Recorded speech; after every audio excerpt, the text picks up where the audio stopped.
Welcome back. In this video, we're going to talk about when we have a resource constraint. And you will see we are now making two products. We're making the same old product A we've been making, those plain t-shirts, let's say, and we're going to make a product B.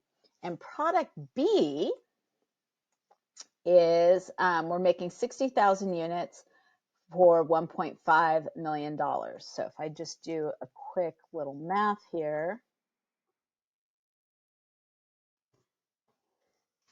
$25 a unit is what I'm selling product B for. All right, so I already like product B because we're selling it for more.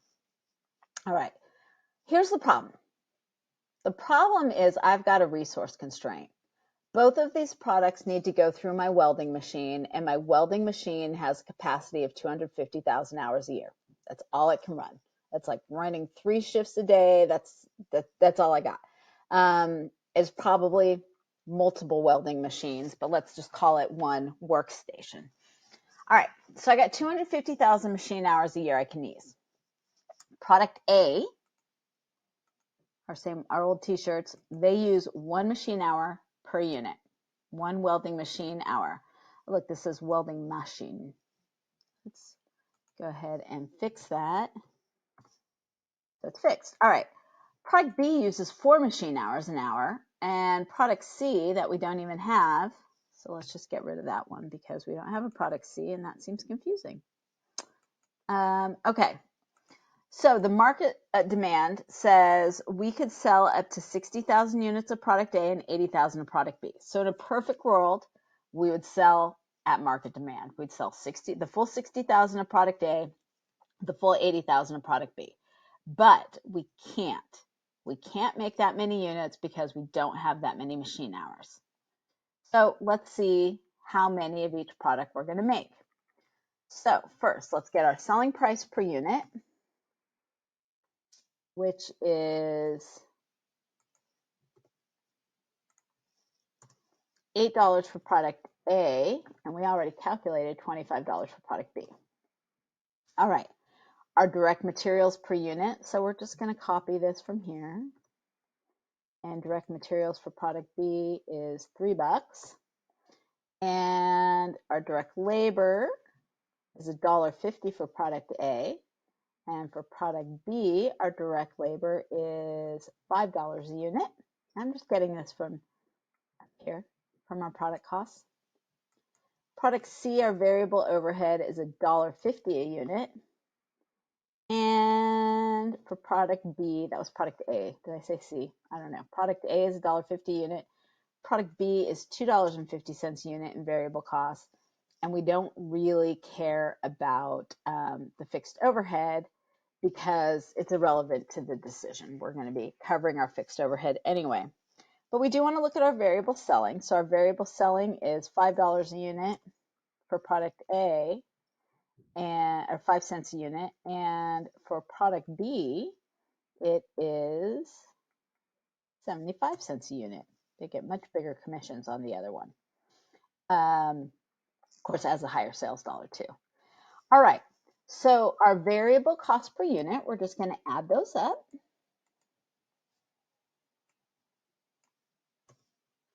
Being careful that we don't include the selling price in our sum.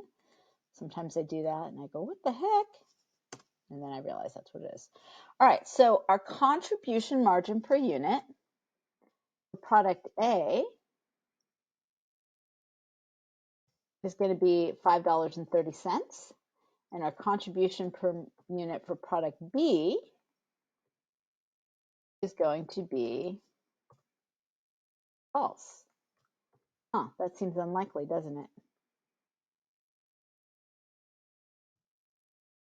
$13.75 a unit. All right, so if I stopped here and I said, which one do you want to spend your machine hours on? You're going to tell me product B.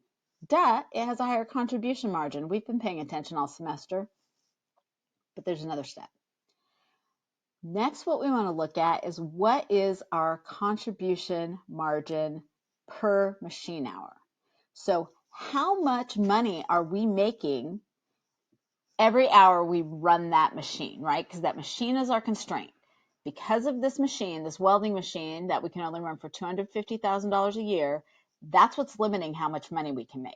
And right now we're not in the position to buy another one. Maybe we don't have space for it. Doesn't matter why. We have to deal with this constraint. We can only run this welding machine workstation or work unit for 250 machine hours a year, or 250,000 machine hours a year. So we don't care as much about contribution margin per unit. What we care about is contribution margin per hour on that machine, because that machine is limiting our profits. We don't like our profits limited. I know I sound like really passionate, but man, you start talking about limited profits, it makes me sad. All right. So how many machine hours do we have to use per unit? Well, product A uses 1, right? Got that from right here. And product B uses 4.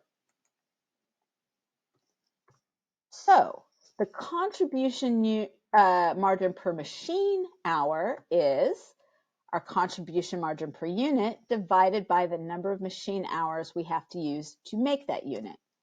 So $5.30 is our contribution margin per machine hour for product A. For product B, our contribution margin per machine hour is the $13.75 of contribution margin per unit divided by the number of machine hours it takes to make that unit. And that's going to end up being $3.40, call it 44 cents. All right, so now we have a different story. For every hour that machine runs, we have a contribution margin of $5.30 if we make product A, and a contribution margin of $3.44 per machine hour, product B. So now I'm not as excited about product B. As a matter of fact, I want to make as much product A as I can sell, because that's going to give me a higher overall contribution margin and profit. Okay, so I want to maximize my product on product A. Okay, so these I don't care about anymore. Well, I'm not as familiar with Google Tools, but I think we can, I don't know. I was going to like make them a different color. Anyway, these 2 boxes I don't care about. I just found out I want to maximize product A. So these 2 I don't care about. I don't know. Just know that you're not going to care about those. All right. So how many of product A did I say I could sell? Market demand, I could sell up to 60,000 units. So I'm going to make that whole 60,000, baby. And when I multiply how many units I'm going to make times the number of machine hours I'm going to use, that's 1 machine hour per unit, I come up with 60,000. And we're just going to add a little formatting here so that it doesn't make me crazy to not have the comma in there.